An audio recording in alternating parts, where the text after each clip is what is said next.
التجارة الحساسة في البساسة، منطق جديد شديد المراسي واضح المعالم. التجارة، هل التجارة وصلت إلى مرحلة من التقدم إن التاجر ياخد اللوت كله ويديه للتجزئة قطعة قطعة ويذله ويعطش السوق، والسوق يوصل لمرحلة من انهيار؟ استراتيجية مستحدثة لذيذة.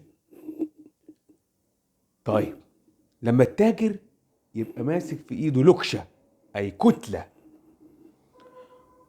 ويسري حلاوته وطعامته على التجار الصغار والمستهلكين ويسيطر على السوق، هيحصل ايه؟ ناس هتاكل وناس مش هتاكل، ناس هتعيش وناس هتموت، وناس هتسلم بقضاء الله وقدره وتموت، لأن الموت علينا حق.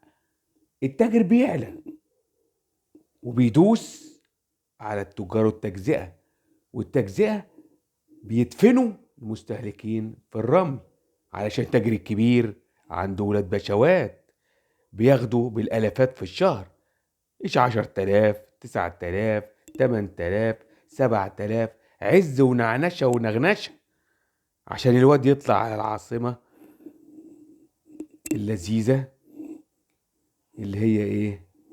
6 اكتوبر، اكاديمية كل شنكان وبول شنكان.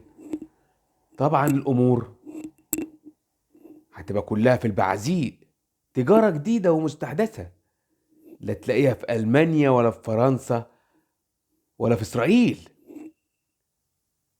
طيب، إذا كان التجار بيعملوا خيرهم على خير المستهلكين وتجار التجزئة، يبقى إذن هتبقى نسبة المعايشة صفر. التاجر بيعلى تحت بند إيه؟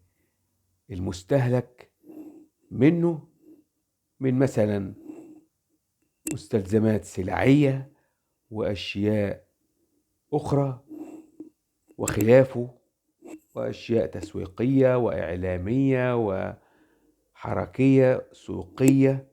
كل هذا سيجعل التاجر يتحكم في السوق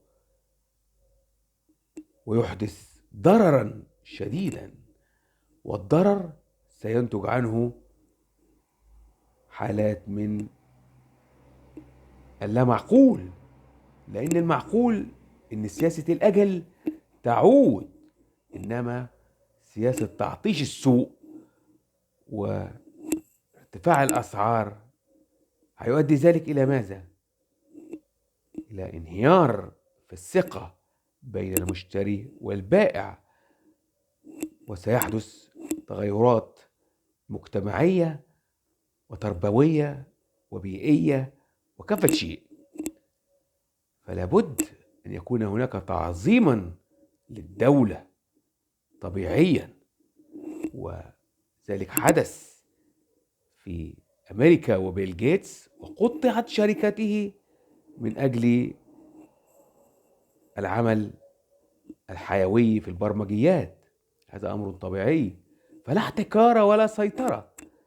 هكذا الدول العظمى والدول الناشئة والمتنامية والتي صعدت، أمثال الإصلاح في روسيا والإصلاح في الصين وصعود كوريا الشمالية، كل هذا سيؤدي إلى سياسات متوسطة المدى وبعيدة المدى يسعد بها الشعوب في كل مكان، لأن ذلك سيؤدي إلى نهضة تجارية في كل الأصعدة، الشرق أوسطية والشرق الأقصى، وسيسعد الناس جميعا في مأكلهم ومشربهم وتعاملاتهم وحياتهم.